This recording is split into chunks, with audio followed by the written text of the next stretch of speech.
Do you see what I see? Jangan lupa untuk subscribe, share, dan nyalakan lonceng notifikasinya sebagai bentuk dukungan kamu. Do you see what I see?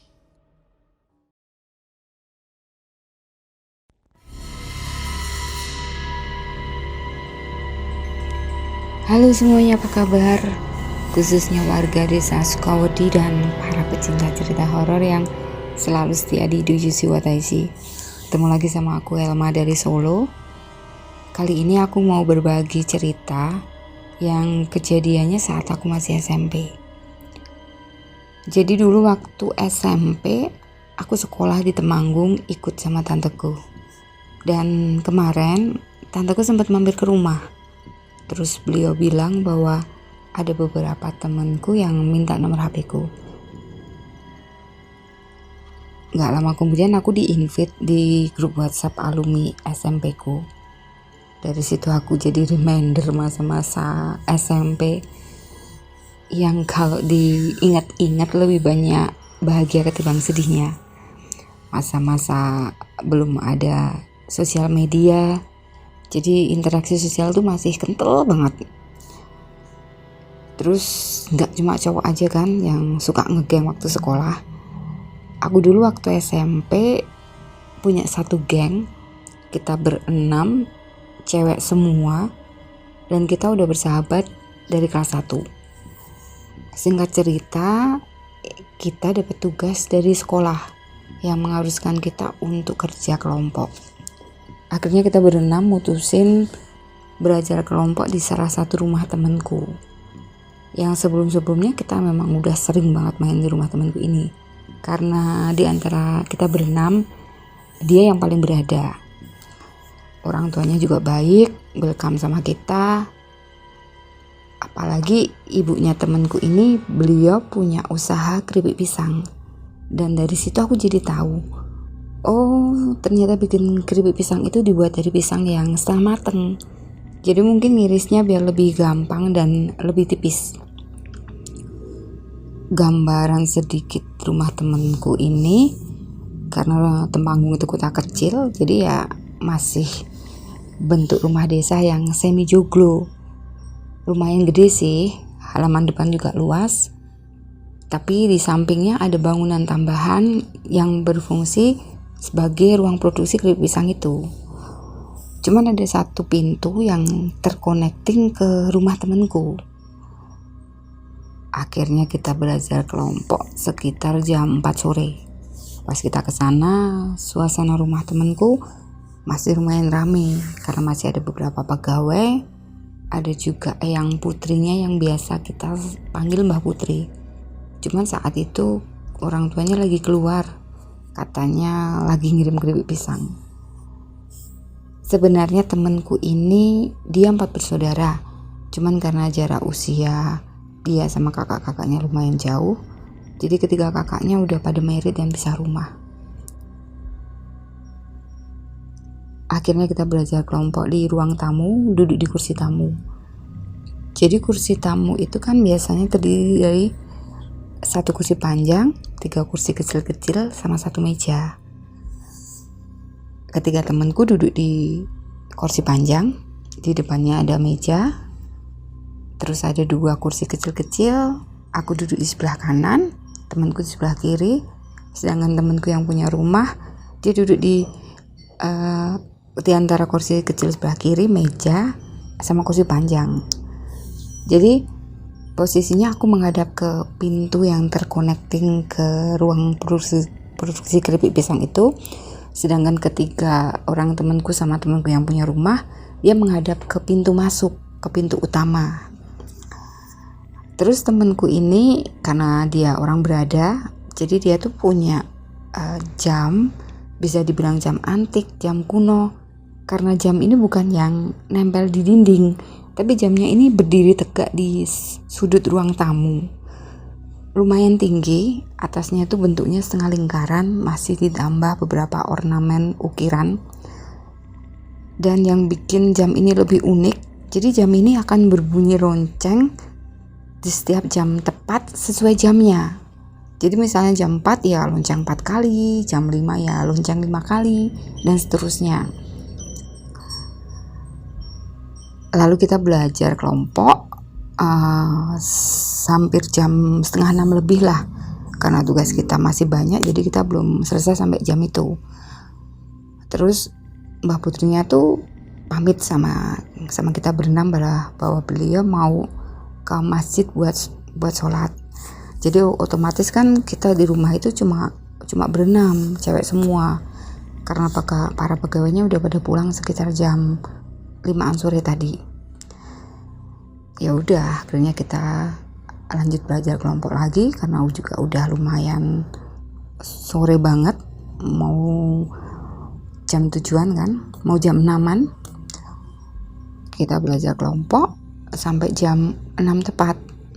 Nah, jamnya itu kan pasti akan bunyi lonceng 6 kali. Teng, teng, teng, teng, teng. Cuman nggak tahu kenapa kok di lonceng yang kelima apa keenam ya, suara jam itu berubah jadi kayak kaset rusak yang ngelokor. Suaranya tuh jadi lucu, jadi toet gitu. Dan kita berenam dengar itu, kita ketawa karena kita nganggap itu tuh hal yang lucu. Kita ketawa sampai terbahak-bahak. Pas di tengah-tengah kita ketawa, kita berenam itu tiba-tiba dengar suara yang lumayan keras. Suaranya itu berasal dari ruang produksi keripik pisang. Suaranya tuh gini.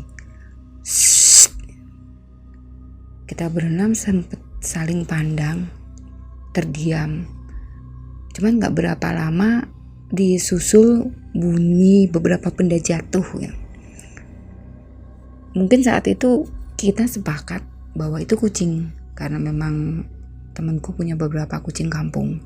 Jadi kita gak gitu menghiraukannya dan kita lanjut belajar. Gak berapa lama temanku yang duduk di sebelah kiriku nyikut-nyikut lenganku. Aku berpikir mungkin dia mau tanya sesuatu. Aku noleh ke sebelah kiri. Pas aku noleh ke temanku yang sebelah kiri, wajahnya itu menghadap ke pintu yang terkonekting ke ruang produksi keripik pisang itu. Aku jadi ikutan nengok ke arah pintu itu. Emang sih dari tempat aku duduk, aku bisa melihat sedikit ke dalam ruang produksi keripik pisang itu. Bahkan dari tempat dudukku, aku bisa lihat di situ ada beberapa stok pisang yang berjejer bertandan-tandan. Warnanya masih hijau sih, mungkin karena masih mentah. Pas aku lihat ke arah stok pisang itu bergerak-gerak. Jadi geraknya orang ke kiri, orang ke kanan, mau jatuh tapi nggak jadi. Aku berpikir mungkin itu tikus atau kucing. Jadi aku nggak begitu menghiraukannya karena pisang-pisang itu bergeraknya nggak lama. Akhirnya aku lanjut belajar lagi. Baru beberapa menit, lagi-lagi temanku yang duduk di sebelah kiri nyikut-nyikut lenganku. Aku sempat nggak begitu menggubris, apaan sih ya. Mungkin temanku yang duduk di sebelah kiri dia tahu, karena aku nggak menggubrisnya. Dia langsung mencengkeram lenganku. Waktu temanku mencengkeram lenganku, aku kaget karena tangan temanku dingin banget. Aku langsung noleh lagi ke sebelah kiri. Waktu aku lihat, muka temanku pucat. Pucatnya kayak ketakutan. Lagi-lagi temanku yang duduk di sebelah kiri, dia kayak ngasih isyarat aku untuk lihat ke arah pintu ruang produksi keripik pisang. Waktu aku lihat ke arah pintu itu, gak tahu dari mana di tengah-tengah pintu itu udah nongol seorang nenek-nenek. Nenek-neneknya itu ngesot. Dia pakai kebaya, pakai kain jarik. Aku lupa warnanya, yang pasti lusuh banget. Nenek-nenek itu kurus banget. Mukanya tirus, matanya cekung, tulang-tulang di dadanya tuh kelihatan banget. Rambutnya putih semua, terurai, cuman aut-autan. Bahkan bisa dibilang setengah botak. Saking kurusnya nenek ini kayak tulang dikasih kulit. Apalagi nenek-nenek ini pas nongol di pintu ruang produksi keripik pisang itu, dia sambil menyeringai. Dan giginya nenek ini hitam kemerah-merahan. Jadi kayak orang zaman dulu yang nginang sirih sama tembakau. Apalagi waktu nenek ini menyeringai, giginya tuh kayak taring semua, jadi runcing-runcing. Menurutku gambaran nenek-nenek ini kayak Gollum di film The Lord of the Ring, cuman ini versi ceweknya. Untung aja nenek ini nongol di pintu itu nggak lama. Cuman yang lebih bikin aneh, jadi posisinya nenek-nenek ini kan ngesot. Harusnya waktu dia masuk ke dalam ruang produksi keripik pisang, dia pasti akan sedikit kesulitan. Tapi dia masuknya tuh kayak ditarik itu, set gitu. Bahkan temanku yang 3 orang yang duduk di kursi panjang itu sempat melihat ke arahku. Bahkan dia sempat tanya kenapa.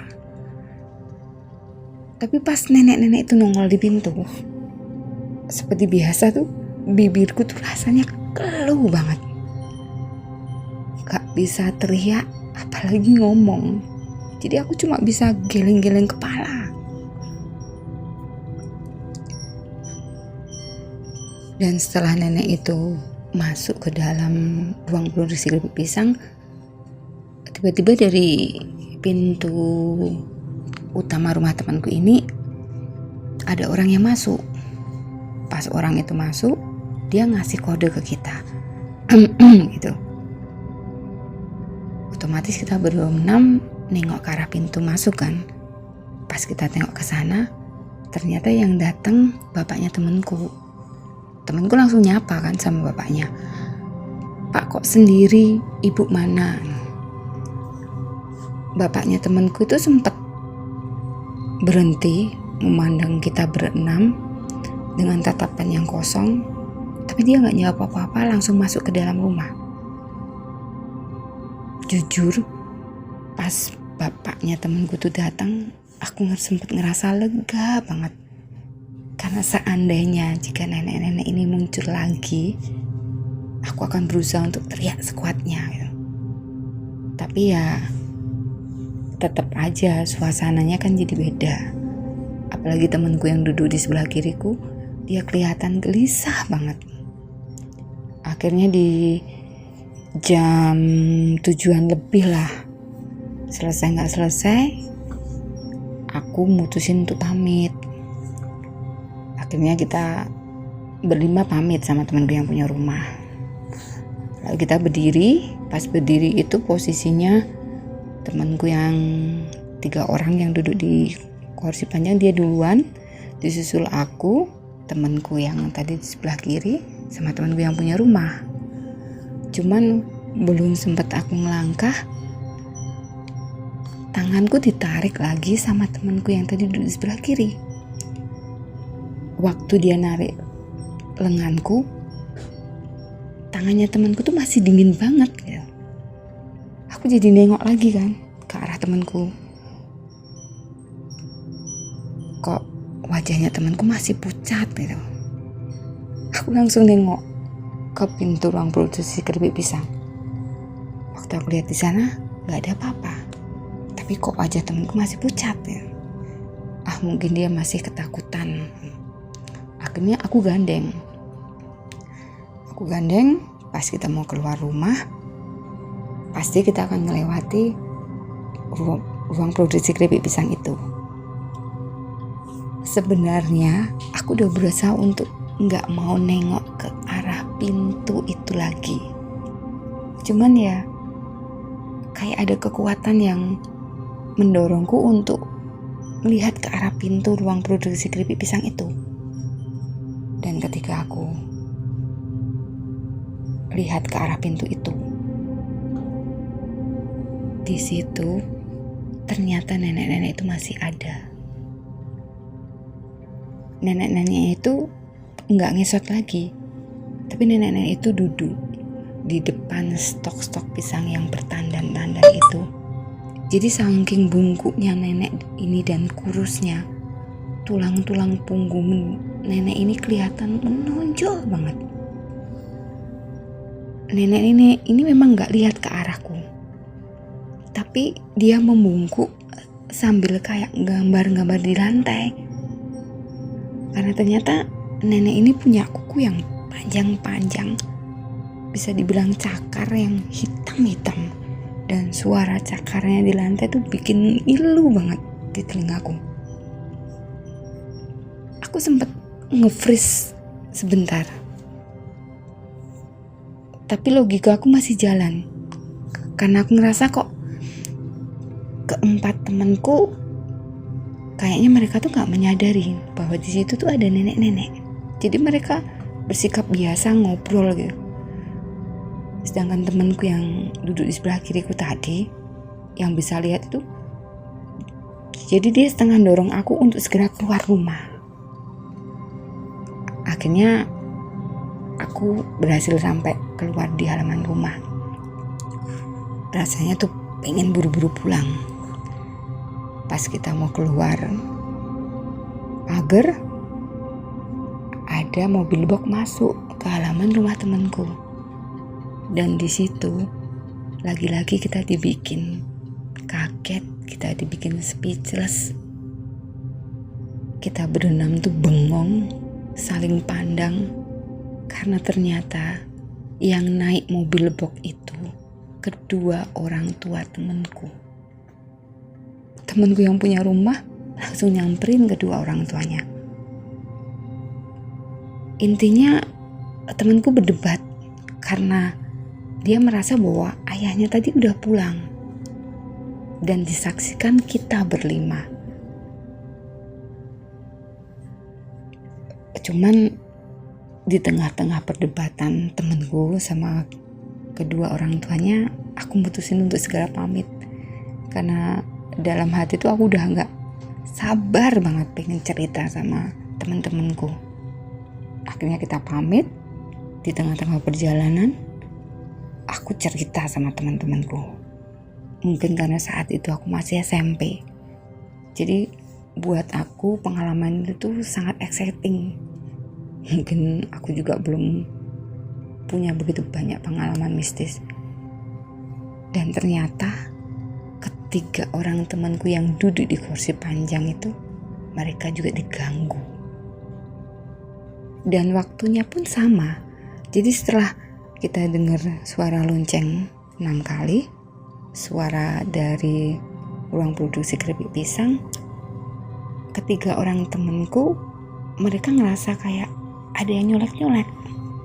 Pas mereka cari ke belakang, ke samping, kok nggak ada orang. Begitu mereka lihat ke pintu masuk rumah temanku, nah disitulah mereka melihat nenek-nenek itu. Jadi menurutku kan sangat nggak masuk akal dan nggak mungkin jika kita melihat satu nenek-nenek yang sama di waktu yang sama, tapi dengan angle yang berbeda. Jadi akhirnya di sepanjang perjalanan itu kita seru banget cerita. Ya akhirnya kita tetap ngambil keputusan untuk gak menceritakan kejadian ini sama temanku yang punya rumah. Ya, untuk menjaga persahabatan lah. Baru kemarin dari grup WhatsApp alumni SMP, akhirnya kita berenam tuh sepakat bikin grup kecil. Dan di situ kita baru berani cerita. Dan yang bikin lebih kaget, temenku yang punya rumah ini malah bilang bahwa ternyata Mbah Putrinya itu kembar. Jadi Mbah Putrinya ini punya kembaran, cuman meninggal duluan. Bahkan Mbah Putrinya temanku ini kemarin meninggal di usia yang hampir 103 tahun. Wow. Jadi ya percaya nggak percaya sih, namanya orang zaman dulu bukannya berpikiran negatif atau apa, tapi kan punya pegangan atau enggak kita juga nggak tahu. Jadi itu ceritaku yang aku alami bersama teman-temanku waktu SMP. Terima kasih sudah mendengarkan, semoga sedikit jadi hiburan di masa pandemi ini. Terima kasih. Assalamualaikum warahmatullahi wabarakatuh.